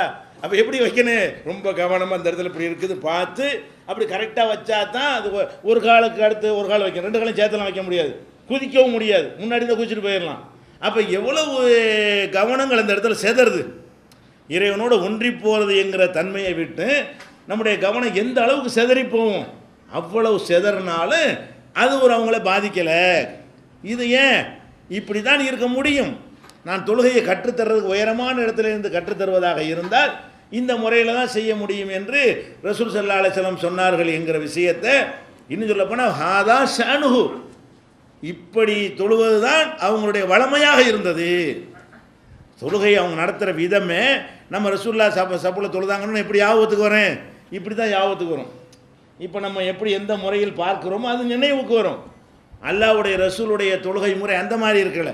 உயரமான இடத்துல இருந்து கொண்டு அவங்க தொழுவாங்க. ருக்கு செய்தா செய்யும்போது பின்பக்கமாக நடந்து என்ன செய்வாங்க, ருக்கு செய்தாவை தரையில் செஞ்சுட்டு அப்புறமேல் மர ஏறிக்கிறாங்க. அது ஒரு முக்கியம். சைதா ஒரு ரகாத் முடிஞ்சிருச்சு, அப்புறம் எந்திரிச்சிட்டு மறுபடியும் முன்னாடி ஏறி இப்படி வந்துடுறது. இவ்வளோ வேலை நடக்குது தொழுகையில். இப்போ 2.5 கலந்து ஒன்றது இருக்குமா இதில் இது சாத்தியப்படுமா? அப்போ இதில் நம்ம இன்னும் பொதுவாகவே இந்த தொழுகைங்கிற விஷயமே 2.5 கலந்து காட்டுதுங்க. எவ்வளோ மூமெண்ட் அதில் இருக்குது. 2.5 கலந்து இப்படி கட்டையாத்த நிற்கணும். 2.5 கலந்து என்ன செய்யணும், கையை ஒசத்தணும், குனியணும், வாயு ஒன்று சொல்லணும், அப்புறம் சைதா ஒன்றும் இன்னொன்று இதை ஓதணும்னு இருக்கிறது. 2.5 கலந்து எப்படி கரெக்டாக யாவும் வச்சுக்கிற முடியும்? ருக்குவில் ஓதணும், சைதாவில் ஓதணும்னா அப்போ 2.5 கலக்கலன்னு அர்த்தம். 3 தடவை வேண்டாம், 3 தடவை தான் ஓதணும். அதான் ஓதிக்கொண்டே எண்ணிக்கிட்டு இருக்கணும், ஓதவும் செய்யணும். சுப்ஹான ரப்பியல் அலீம்னு சொல்லிட்டு விட்டால் எப்படி முடிக்கணும், 3 முடிக்கணும்ல, 3, 5, 7 சொல்லணும்னு சொன்னால் அப்போ அந்த கவனத்தை எதுலையும் நம்பர்லையும் செலுத்த வேண்டியிருக்குது. சுப்ஹான ரப்பியல் ஆலாவில் மட்டும் செலுத்த மாட்டோம் நம்ம. இது 1, இப்போ 2 சொல்லிட்டோம், இப்போ 3 சொல்லிட்டோம், யாவும் வருதா இல்லையா? இவ்வளவும் வருது அதுக்குள்ள. அப்போ தொழுகையுடைய அந்த விஷயமே என்ன காட்டுதுன்னு கேட்டால் இப்போ இருக்கிற இபாதத்திலே அல்லாஹ்வோட ஒன்றுவது அது ஒன்று தான். நோம்புல ஒன்றுவதை விட, ஹஜ்ஜில் ஒன்றுவதை விட, வேறு எந்த தஸ்பீஹ் திக்ரில் ஒன்றுவதை விட அல்லாஹ்வோட முனாஜாத்து உரையாடல் செய்வது எது? இந்த இதில் எச்சி துப்புறலோடு சொல்ல அப்படி தான் சொல்கிறாங்க. நீங்கள் கிப்லாவில் நோக்கி எச்சி துப்பாதீங்க தொழுவும் போது. ஏன்? ஃபைன்னஹு யுனாஜி ரப்பஹு, அவன் ரப்பிடத்தில் இறைவனிடத்தில் உரையாடுகிறான். இறைவன்கிட்ட ஒரு ஆள்கிட்ட உரையாடிட்டு இருக்கும்போது நேரம் மூஞ்சில் துப்புவியா? ஒரு ஆள்கிட்ட எதுக்கு உட்காந்து பேசிகிட்டு இருந்தோம்னா தூண்டு துப்புவியா? அப்போ ரசூல் அப்படி உதாரணம் காட்டுறாங்க. நீ அல்லாட்ட கிப்லா போட்டு நிற்கும் பொழுது நீ யார்கிட்ட பேசுகிற? இப்போ அல்லாட்ட நீ பேசிக்கிட்டு இருக்கிற. அல்லாவிடத்தில் பேசிகிட்டு இருக்கும்போது நேருக்கு நேரம் துப்புனீன்னு சொன்னால் அல்லாவை நோக்கி துப்புறதா ஆகுது. அதனால் தொழுகையில் அப்படி செய்யாதீங்கிறாங்க. அப்போ இதில் முக்கியமான பாயிண்ட் என்னென்னு கேட்டால் தொழுகை என்பது தான் ஆன்மீகத்திலேயே மனிதன் ஒன்றக்கூடிய ஒரு இடம். தொழுவும்போது நம்ம திங்க மாட்டோம், தொழுவும்போது குடிக்க மாட்டோம், தொழுவும்போது வேறு எந்த உலகத்து செயலையும் செய்யவே மாட்டோம். அப்போ தொழுகும்போது பல விஷயங்களில் விலகி இருக்கிறோமே, இதுதான் ஒன்றுவதில் அதிகமான ஒரு காரியம் இதில் அடங்கி இருக்கிறது. அது தொழுதுட்டு இருக்கும்போது யாராவது வர பேசினா பதில் சொல்லுவோமா? தஸ்பீஹ் செய்யும்போது பதில் சொல்லிடுவோமே. சுப்ஹானல்லாஹ் சுப்ஹானல்லாஹ்ங்கிறீங்க, யாராவது சோமா இருக்கீங்களா? சோமா இருக்குங்க, அல்ஹம்துலில்லாஹ் அல்ஹம்துலில்லாஹ் போம். இதெல்லாம் செஞ்சுருவோம். தொழுகையில் இப்படி செய்வோமா? அப்போ மனிதன் வந்து இருக்கிற இபாதத்தில், இஸ்லாத்தில் நமக்கு தந்திருக்கிற இபாதத்துகளில் அதிகமாக ஒன்றி போகிற ஒரே இபாதத்து தான்.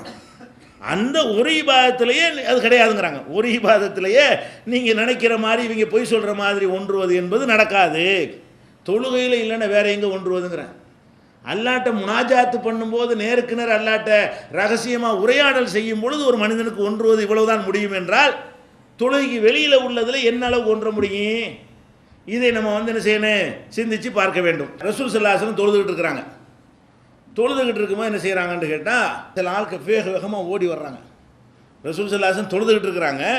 தொழுதுகிட்டு இருக்கிறவங்களுக்கு வந்து வேகமாக ஓடுறது வந்து முன்னாடி தொழுதாலும் தெரியும். எப்படி தெரியும்?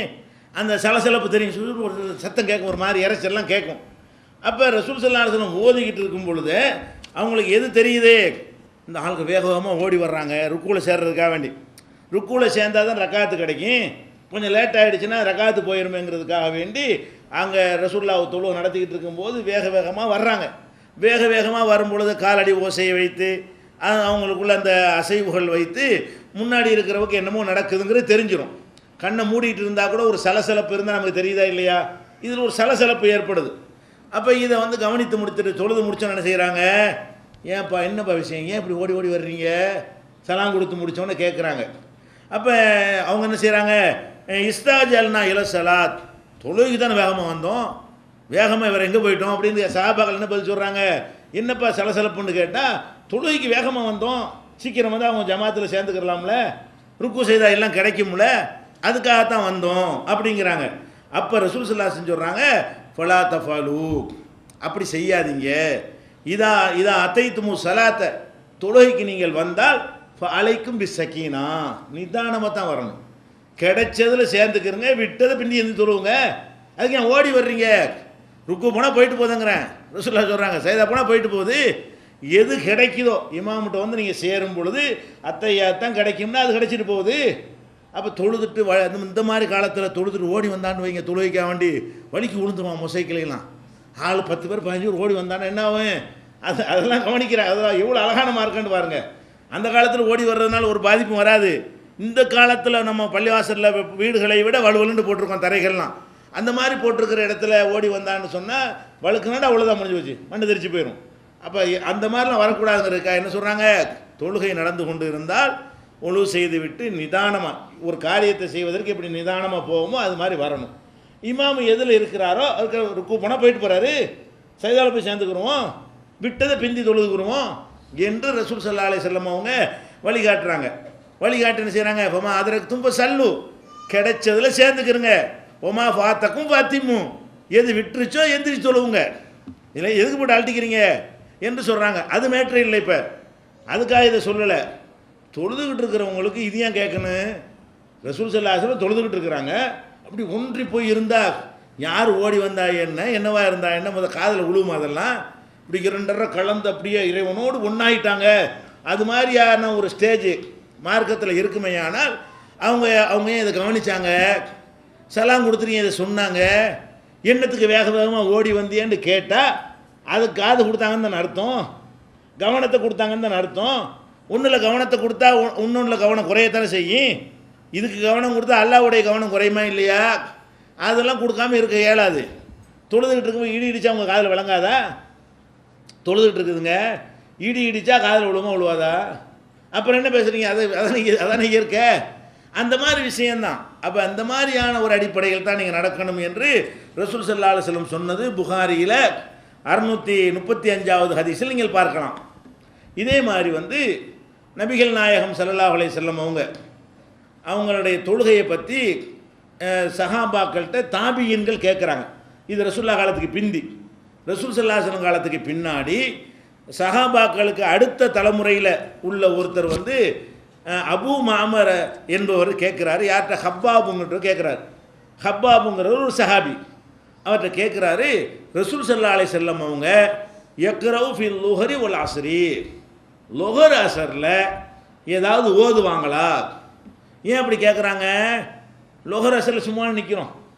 லுஹர் அசர் தொழுகையில் ஜமாத் நடத்தும் பொழுது இமாம் வந்து ஓத மாட்டார் சத்தமாக.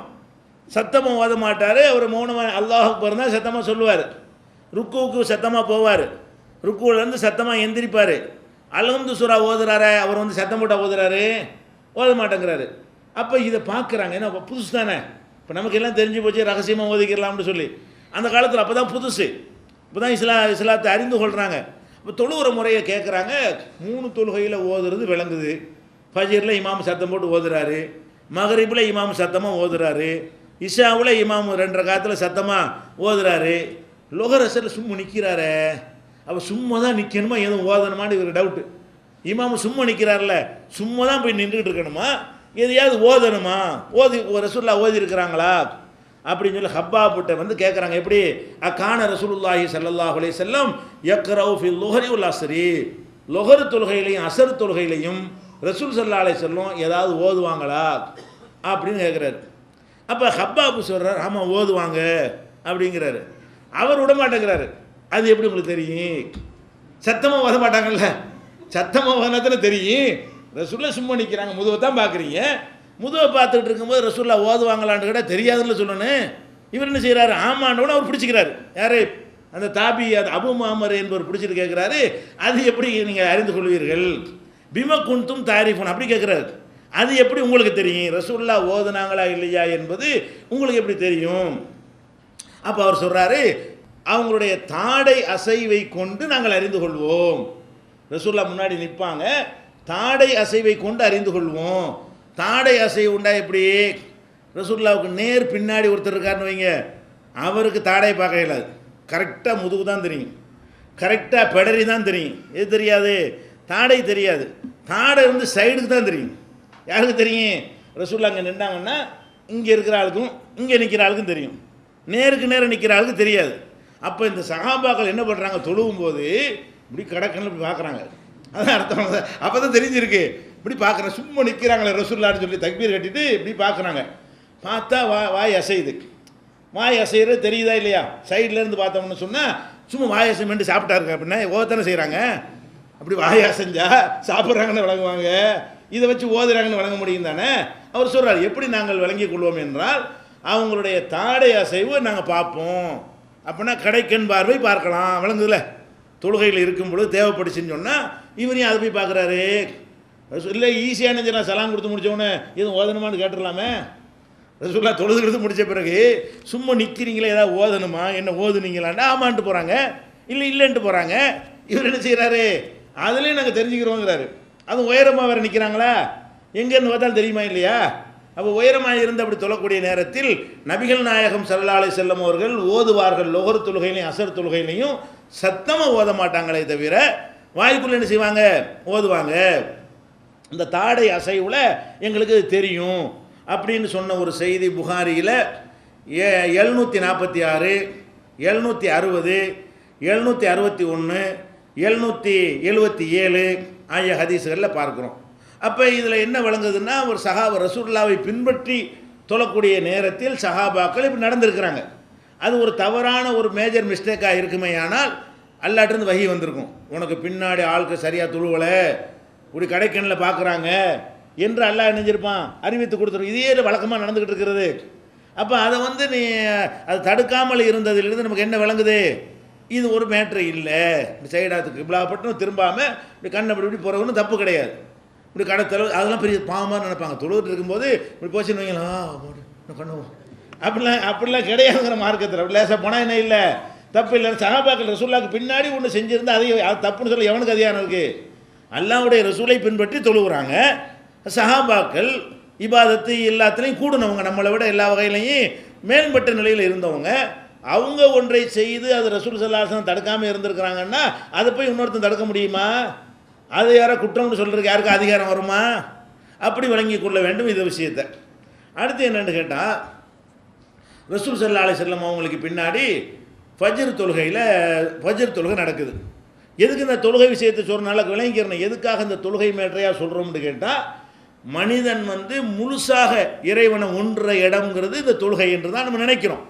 மார்க்கும் அப்படித்தான் சொல்கிறது. முழுசை இவ்வளவு தான். முழுசுங்கிறது என்னது, முழுசாக தான் ஒன்றுகிறோம், சந்தேகம் கிடையாது. முழுசு இவ்வளவு தான், இந்த பாதி தான் முழுசு. இந்த பாதி ஒன்றம் பாருங்களேன், இந்த பாதி தான் முழுசே இவ்வளவு தானே தவிர முழுசுன்னு சொல்லிட்டு என்ன செய்யக்கூடாது, இல்லாத செய்ய போகிறேன்னு கற்பனை பண்ணிடக்கூடாது. அப்போ முழுசாக ஒன்றுவது என்பதுக்கு அர்த்தமே என்னன்னு கேட்டால், இந்த மாதிரி மனிதர்கிட்ட பேசாமல், வேறு உலக காரியங்களில் ஈடுபடாமல், ஓரளவுக்கு என்ன செய்யணும், ஓத வேண்டியதை ஓதி, ருக்கு செய்கிற செஞ்சு, அப்படி இடையில செய்தான் வந்து குழப்பம் வந்தான்னு சொன்னால் அதுக்கு அவனை எதிர்த்து நின்று பேஸ் பண்ணி இவ்வளவு தான் செய்ய முடியும் என்பதை என்ன செய்யணும், விளங்கி கொண்டோமையானால் நம்முடைய இபாதத்துகளில் வந்து நம்ம கரெக்டாக இருக்கிறோங்கிற மாதிரி நினச்சோம்னா அதுவே ஒரு நன்மை தரக்கூடியதாக மாறிடும். இபாதத்தை விட மாட்டோம், இபாதத்தை விட ஓடி போயிட மாட்டோம். நம்ம தொழுகை தெரியல ஒரு பயனும் இல்லை, வேஸ்ட்டு, இதுக்கெல்லாம் கூலி தர மாட்டான். இந்த மாதிரி அவனே இப்படி படைச்சிட்டு அப்படி செய்வானா? நம்மளை அந்த மாதிரி படைத்து விட்டு இப்படியான மனநிலை உள்ளவர்களாகத்தான் அவனே நம்மளை உருவாக்கி விட்டு ஏன்டா அப்படி செஞ்சாண்டா இப்படி கேட்பான்.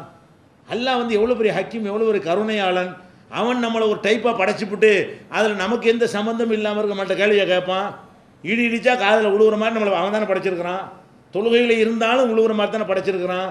தொழுகையில் இருந்தாலும் தேள் வர்றது தெரியத்தானே செய்யுது. செல்ஃபோன் வச்சு சொல்லுவான், முன்னாடி எடுத்து ஓடி போயிடுவாங்க. விட்டுச்சு அடிப்பியா அவனதா. தொழுகையில் இருக்கும்போது செல்ஃபோனை வச்சு எடுத்தானே செய்யணும், கையை பிடிச்சி சாத்தணுமே தவிர தொழுவுறமே போனா தொழுகையான்னா என்ன வருது, அதெல்லாம் கிடையாது. பூட்டை விடக்கூடாது அவளுங்களா. அந்த மாதிரி நம்ம செய்து கொள்ள வேண்டும். செருப்பை போட்டு தொழுவ சொல்கிற மார்க்கம், செருப்பு அங்கே வச்சுட்டு இங்கே வந்து என்ன செய்யறான், கல்பு பூரா செருப்பில் இருக்குது. உலக வசந்த செருப்பாக இருந்துச்சுன்னு சொன்னால் ஏன் தூக்கிடுவான்னு. இங்கெல்லாம் போட்டு வர முடியாது, மண் தரையாக இருக்குமே. ஆனால் ரசூல் ஸல்லல்லாஹு அலைஹி வஸல்லம் காலத்தில் வந்து சஹாபாக்கள் ரசூல்லா எல்லாருமே செருப்பை போட்டு தான் தொழுவாங்க. அப்படி தொழுங்கன்னு கட்டளை இட்டார்கள், யூதர்களுக்கு நீங்கள் மாறு செய்யுங்கள், செருப்பு அணிந்து தொழுங்கள். அப்படியான ஒரு மார்க்கம். ஏன்னா செருப்பை வெளியே விட்டு வந்தால் ஈடுபாடு இருக்குது, நம்முடைய பொருள் ஒன்று வெளியில் கிடக்குமே. ஆனால் நமக்கு எப்படி தொழுகையில் ஈடுபாடு வரும்? அந்த மாதிரியான ஒரு அடிப்படையெல்லாம் ரசூலுல்லாஹ் கவனிச்சிருக்கிறாங்க. அடுத்து என்ன, அந்த சுபு தொழுகையை தொழுகும் பொழுது ரசூல் ஸல்லல்லாஹு அலைஹி வஸல்லம் ஓதுறாங்க. ஓதிக்கிட்டு இருக்கும் பொழுது ஒரு ஆள் என்ன செய்கிறாருன்னு கேட்டால் அவரும் ஓதுறாரு. ரசூல் ஸல்லல்லாஹு அலைஹி வஸல்லம் ஓதிக்கிட்டு இருக்கிறாங்க, அவர் பின்னாடி என்ன செய்கிறாரு, ஓதுறாரு. ஓதுனா அந்த ஹதீஸில் வருது, ஃபஸகுலத்து அலைஹில் கிராத்து.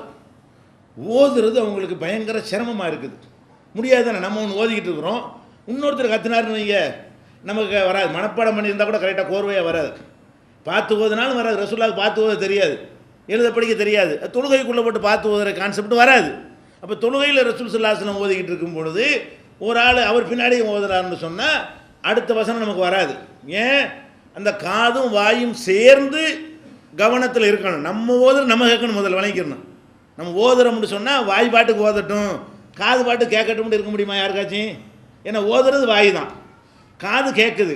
அப்போ நான் பாட்டு பேசிக்கிட்டு இருக்கும் பொழுது நீங்கள் காதில் கேட்டு நீங்களும் பேசிக்கிட்டு இருந்தா இப்படி இருக்க முடியாது. மனிதனுக்கு என்ன செய்ய முடியாது, காதுக்கு நீங்கள் வந்து செவி கொடுத்தீர்களே ஆனால் உங்கள் வாயை மூடிடணும். அதுக்கு தான் அல்லாஹ் கூட குர்ஆனில் சொன்னான், இதா குறியல் குர்ஆனும், குர்ஆன் ஓதப்படுமே ஆனால் ஃபஸ்தமி உலகு, செவிதாழ்த்தி கேளுங்கள், வான்சித்து வாயை மூடுங்கள். குர்ஆனை கேட்குற முறையே என்ன, செவியையும் தாழ்த்தனே, வாயை மூடணும். வாயை திறந்தால் செவி தாழ்த்த இயலாது. ரெண்டும் ஒன்றோட ஒன்று பின்னி பிணைஞ்சிருக்கக்கூடிய ஒரு விஷயம். இப்போ ரசூல் ஸல்லல்லாஹு அலைஹி வஸல்லம் அவங்க ஓதுறாங்கன்னா அவங்க ஓதுறது ரசூலுல்லாஹ்வுக்கு மட்டும் இல்லை, நீங்கள் ஓதுனாலும் சரி, அவங்க ஓதுறது அவங்களுக்கு விளங்கணும், அவங்க காதில் விழணும். விழுந்தால் தான் அடுத்த வார்த்தைக்கு அந்த மூளை வேலை செய்யும். அல்ஹம்துலில்லாஹி ரப்பில் ஆலமீன் நான் சொன்னேன்னு சொன்னால் அது என் காதில் விழுந்தால் தான் அர் ரஹ்மானிர் ரஹீம்னு அடுத்த வார்த்தை வரும், மாலிக் யௌமிதீன் அடுத்த வார்த்தை வரும். அந்த கோர்வை வந்து இதனோட சம்மந்தப்பட்டு, காதோட சம்மந்தப்பட்டு இருக்கிறது.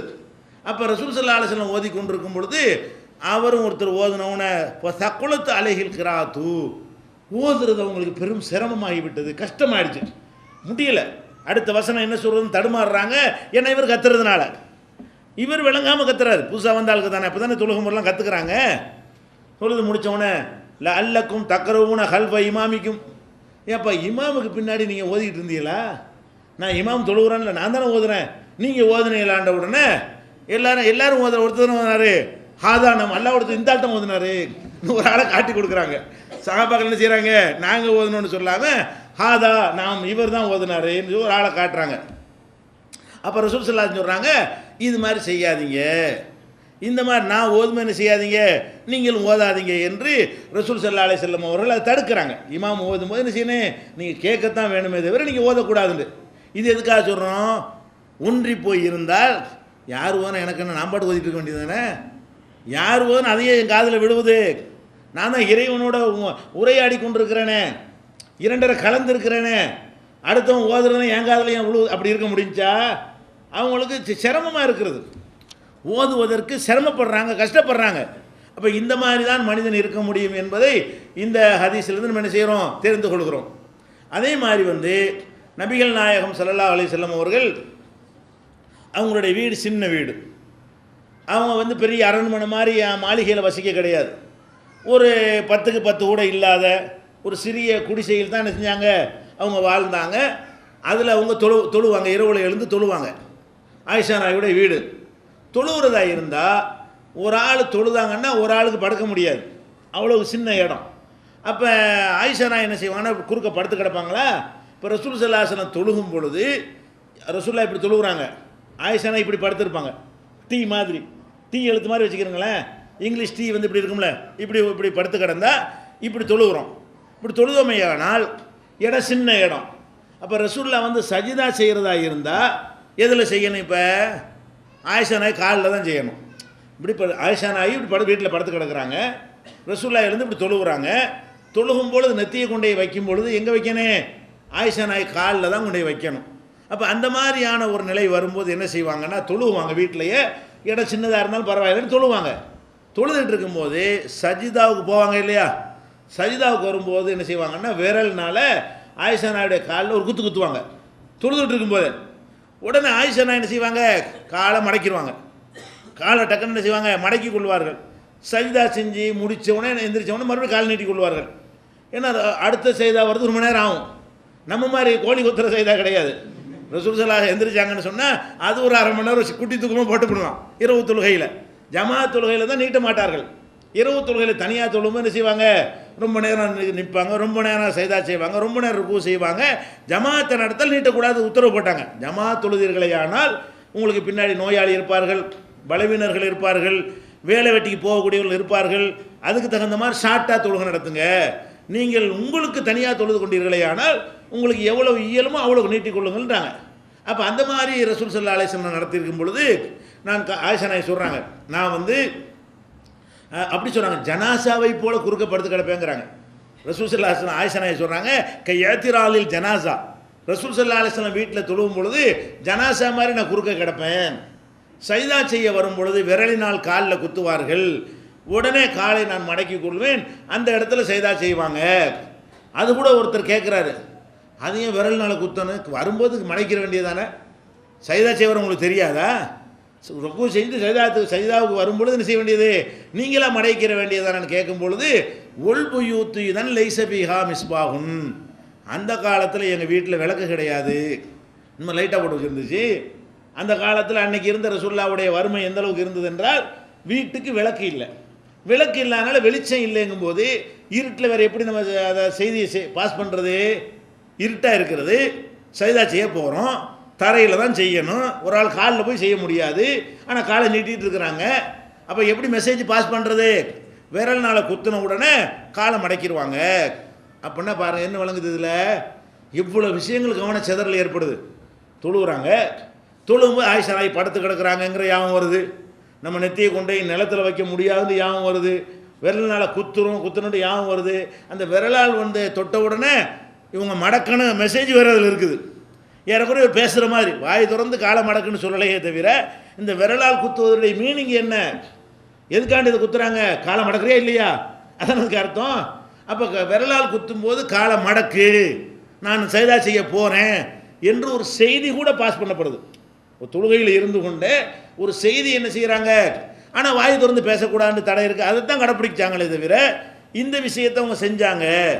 இதை நீங்கள் புகாரியில் 382வது ஹதீஸு, 513வது ஹதீஸு, 519வது ஹதீஸு, 1209 இதில் எல்லாம் புகாரில் இந்த செய்தி நீங்கள் பார்க்கலாம். அப்போ இப்படி இந்த மாதிரியான ஒரு ஈடுபாடு தான் மனுஷனுக்கு முடியும். மனிதனால் இதுதான் சாத்தியமானது. இது மாதிரிலாம் செஞ்சு கொள்ளலாம்.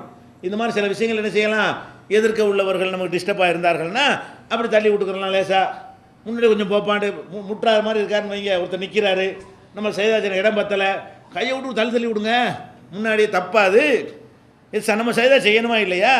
அவர் திருப்பிட்டு அடிக்க வராமல் என்ன செய்யணும், விளங்கிக்கிட்டு ஒரு ஸ்டெப் முன்னாடி போய்க்கிறணும். இவர் அது மாதிரி செய்யணும், அவர் அது விளங்கிட்டு தொழுகும்போது வேணும்டா செய்வாங்க, முன்னாடி போய் சொல்கிறாங்கன்னு அவர் விளங்கி கொண்டு என்ன செய்யணும், விளங்குறதுல அவர் கவனம் கொடுக்க வேண்டி இருக்கிறது. அப்படியெல்லாம் இருப்பதை நம்ம பார்க்குறோம். அதே மாதிரி நபிகள் நாயகம் ஸல்லல்லாஹு அலைஹி வஸல்லம் அவங்களுடைய காலத்தில் ஆண்கள் பள்ளிவாசலுக்கு வர்ற மாதிரி பெண்களும் வருவாங்க. ஜமாத் தொழுகையில் கலந்து கொள்வார்கள், எல்லா நேரத்துக்கும் வருவார்கள். அப்போ தொழுகையில் பெண்கள் வரும்பொழுது என்ன செய்வாங்கன்னா, பெண்களுக்குன்னு ஒரு பிரச்சனை இருக்கிறது. என்ன பிரச்சனை? எங்கே வந்தாலும் பிள்ளைகளோடு தான் வர வேண்டிய நிலை இருக்கும். சில பேருக்கு வளர்ந்த பிள்ளைங்களாக இருந்தால் பிரச்சனை இல்லை. கை குழந்தைகள் அவங்க அரவணைப்பில் இருக்கிற குழந்தைகளாக இருந்தால் விட்டுட்டு வர முடியாது. அப்போ குழந்தைகளையும் கூட்டிகிட்டு வந்துடுவாங்க. வரும்பொழுது சின்ன பிள்ளைங்களையும் என்ன செய்வாங்க, அதனால தான் பெண்கள் சலசலப்பு வருதுலாம் பேசுகிறோமே, அதெல்லாம் வந்து நீங்கள் பேசினாலும் சலசலப்பு நிற்க போகிறது இல்லை. ஏன்? அவங்க பிள்ளைகளோடு வந்திருப்பாங்க, அது ஏதாவது சேட்டை பண்ண அடக்குவாங்க, சத்தம் வந்துக்கிட்டு தான் இருக்குது.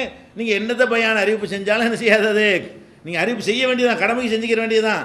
நடக்குமாட்ட நடக்காது. ஏன்? அவங்க பிள்ளை அந்த மாதிரி பண்ணும்போது அவங்க என்ன பண்ணுவாங்கண்ணா, அது மாதிரி ஒரு வந்திருக்கக்கூடியவரில் ஒரு 10% பேராவது என்ன செய்வாங்க, பிள்ளைகளோடு வருவாங்க. ரசூல் ஸல்லல்லாஹு அலைஹி வஸல்லம் காலத்துலையும் பிள்ளைகளோடு வருவாங்க. வந்து என்ன செய்வாங்க, தொழுகை நேரம் வந்த உடனே அங்கே தொட்டியில் எல்லாம் இது தானே, கூரை தானே, அது கட்டி விட்டு தொட்டியில் தொங்க விட்டுரு தொழுகையில் ஈடுபட்டுருவாங்க. வீழ்ந்து கத்தும் ஒரு பிள்ளை தொழுகை நடந்துகிட்டு இருக்கும் பொழுது என்ன செய்யும், வீழ்ந்து கத்தும். அப்போ ரசூல் ஸல்லல்லாஹு அலைஹி சொல்கிறாங்க, அதாவது நான் வந்து கொஞ்சம் நீளமாக தொழுகலாம்னு நினச்சிக்கிட்டு வந்து நிற்பேன், அன்னைக்கு பார்த்து ஒரு வீழ்ந்து ஒரு சத்தம் வரும். எது சத்தம்? குழந்தையுடைய சத்தம். அந்த குழந்தை சத்தத்தை கேட்டவுடனே அவங்க அம்மாவுடைய மனசு என்ன பாடுபடும், அவங்களுக்கு ஈடுபாடாக இருக்க முடியுமா என்பதை கவனத்தில் கொண்டு சுருக்கமாக முடிச்சிருவேன். அந்த குழந்தை கத்துது, அவங்க அம்மா என்ன பதறப்புறாங்களோ தெரியல, வேகமாக முடிச்சிருவோம்னு சொல்லி நீளமாக தொழுவலாம்னு சொல்லி நிற்பேன். குழந்தையுடைய சத்தம் கேட்ட உடனே அந்த குழந்தையின் தாயுடைய மன உணர்வுக்கு மதிப்பளித்து நான் என்ன செய்வேன், சீக்கிரமே தொழுகையை முடித்து விடுவேன். நான் நீளமாக தொழுவத்தை ஆசைப்பட்டு நிற்பேன், முடியாது என்று சொல்கிறாங்க. அப்போ இதில் என்ன விளங்குது, இது புகாரியில் 707வது ஹதீஸ்லையும் 868வது ஹதீஸ்லையும் பார்க்கலாம். அப்போ நபிகள் நாயகம் ஸல்லல்லாஹு அலைஹி வஸல்லம் அவங்க தொழுதுகிட்டு இருக்கும்போது குழந்தையுடைய அழுகை சத்தம் காதில் கேட்குறாங்க. ஈடுபாடு, இவ்வளோதான் ஈடுபாடு இருந்திருக்கிறது. அதை மட்டும் கேட்கல, அப்படியே கணக்கு பண்ணுறாங்க. இந்த குழந்தை அழுவுது, குழந்தை அழுது அதுக்கு என்ன, அது ரியாக்ஷன் என்ன, குழந்தையுடைய தாய்க்கு பாதிக்கும், தாய்க்கு பாதிச்சா என்ன நடக்கும், அவங்களுக்கு ஒழுங்காக ஈடுபட முடியாது, இந்த மனுஷன் எப்போ தொழுவை முடிப்பாருன்னு அப்புறம் மாறி டக்குன்னு தொழுதுகிட்டு இருக்கவங்கள ஈடுபாடாக தொழுதா கூட குழந்தை அழுதுன்னு வைங்க, அப்போ தாயுடைய மனசுலாம் என்னவா இருக்கும், எப்போ சலாம் கொடுப்பார், எப்போ முடிப்பார், எப்போ நம்ம வந்து பிள்ளையை தூக்க போகிறோம் என்கிற மாதிரி அவங்களுடைய எண்ண ஓட்டங்கள் வந்து இவ்வளவும் கவனிக்கிறாங்க. இந்த கணக்கு அவ்வளோ எதில் நடக்குது, தொழுகைக்கு உள்ளே நடக்கிறது. இந்த இவ்வளவு கணக்கு கால்குலேஷனும் தொழுகைக்கு உள்ளே தான் நடக்கிறது. அப்போ நடந்து என்ன செய்கிறாங்க, நான் இதுக்காக கராகத்தை அசுக்காலா உம்மிஹி, அந்த குழந்தையுடைய அம்மாவுக்கு சிரமம் தரக்கூடாது என்ற ஒரே காரணத்திற்காக நான் சீக்கிரமே முடித்து விடுகிறேன் என்று சொன்னதாக புகாரியில் 707வது ஹதீஸ்லையும் 868வது ஹதீஸ்லையும் பார்க்கலாம். இது மாதிரி நிறைய கொஞ்சம் நஞ்சம் கிடையாது ஹதீஸ்களை. புகாரி எப்படி நீங்கள் படித்து பார்த்தீர்கள், தொழுகைங்கிற பாடத்தை படித்து பார்த்தீர்களே, ஆனால் இந்த கோணத்தில் படித்து பார்க்கணும். படிச்சிருக்கணும். இந்த ஹதீஸுகளெல்லாம் கேட்ட ஹதீஸுகள் தான். இப்போ நான் சொன்னதெல்லாம் புதுசாக, இதெல்லாம் ஒரு சம்பவமாக நம்ம பார்த்துட்டு போயிட்டோம். ஒவ்வொரு ஹதீஸ்லையும் பல விஷயங்கள் அடங்கி இருக்கிறது. இப்படி செஞ்சு பார்த்தோம்னு சொன்னால், ஆமாம் இது ஒரு ரொம்ப அற்புதமான செய்தியாக இருக்குது, மனசை எவ்வளோ அமைதிப்படுத்துகிறது, நம்ம என்னமோ பிண்டங்கன்னு நினச்சிக்கிட்டு இருக்கிறோமே, எல்லாம் கரெக்டு தானே இருக்கிறோம், எல்லோரும் இப்படி தானே இருக்கிறாங்க, இதுக்கே போட்டு ஆழ்த்திக்கிறேன்னு, அனைவரும் இந்த மாதிரி இருந்தால் இது போட்டு ஆழ்த்திக்க, எது முடியுமோ அதை செய்வோம், என்னென்ன விஷயங்கள் செய்யக்கூடாது தொழுகையில் என்று உங்களுக்கு சொல்லப்பட்டிருக்கு அதை செய்யுங்க. உங்களை மீறி இன்னும் சொல்லப்போனால் மனசு நம்ம கண்ட்ரோலில் உள்ளதா? மனசை வந்து நம்ம எந்த மனுஷனுக்காக கண்ட்ரோல் பண்ண இயலுமா? நம்ம கண்ட்ரோலில் உள்ளது கிடையாது. நம்மளை மீறி போய்கிட்டே இருக்கும். அதுக்கு எல்லாம் கொஸ்டின் பண்ணவே மாட்டான். வாய் கை செயலுக்கு தான் அதை கொஸ்டின் பண்ணுவான். அது கூட மார்க்க சில இடத்துல தேல் வந்தால் பாம்பு வந்து அது கூட மாற்றிக்கிற சொல்லி இருக்கிறது. வாய் கையெல்லாம் கண்ட்ரோலாக தான் இருக்கணும். தேல் பாம்பு வந்து இப்போ அடிக்கணுமா இல்லையா? அப்போ இந்த மாதிரியான ஒரு ஆன்மீகம் இருக்கிறது என்பதை புரிந்து கொண்டோமே. ஆனால் நம்ம இபாதத்துகளில் பின்தங்கி இருக்கிறோம், முழு ஈடுபாடு இல்லை, நம்ம வந்து இறைவனோடு ஒன்ற முடியலை என்ற ஒரு மனக்குழப்பம் யாருக்காவது இருக்குமே, ஆனால் அது இதோடு விலகிவிடும், விலக வேண்டும். அதுக்கு தான் ரசூல் ஸல்லல்லாஹு அலைஹி வஸல்லம் அவர்கள் முன்மாதிரி அல்லாஹ் என்ன செஞ்சான், அனுப்பி வைத்தான். இது ரெண்டு விஷயத்தை பார்த்துருக்கிறோம். இந்த மனக்குழப்பத்தில் ஆன்மீகம் சம்பந்தமாக இறைவன் இருக்கிறானா என்பதில் ஒரு சந்தேகம், 100% நமக்கு நம்பிக்கை வரலையே, நாம் சரியான ஒரு இறையச்சத்தோடும் சரியான ஒரு ஈமானோடு இருக்கிறோமா என்று அடுத்த சந்தேகம் வருமையானால், இந்த ரெண்டுமே ஒரு சைத்தானுடைய ஊசலாட்டம். இதை வந்து நீங்கள் அழட்டிக்கிறாதீங்க. இந்த மனநோயை நம்ம என்ன செய்கிறோம், தீர்த்து கொள்கிறோம். இது அல்லாமல் இன்னும் சில ஆன்மீக சம்பந்தமான மனநோய்கள் பல பேருக்கு இருக்கிறது. அதை இன்ஷா அல்லாஹ் அடுத்தடுத்த நாளில் பார்க்கலாம். அஸ்ஸலாமு அலைக்கும். قل هو الله أحد الله الصمد لم يلد ولم يولد ولم يكن له كفوا أحد.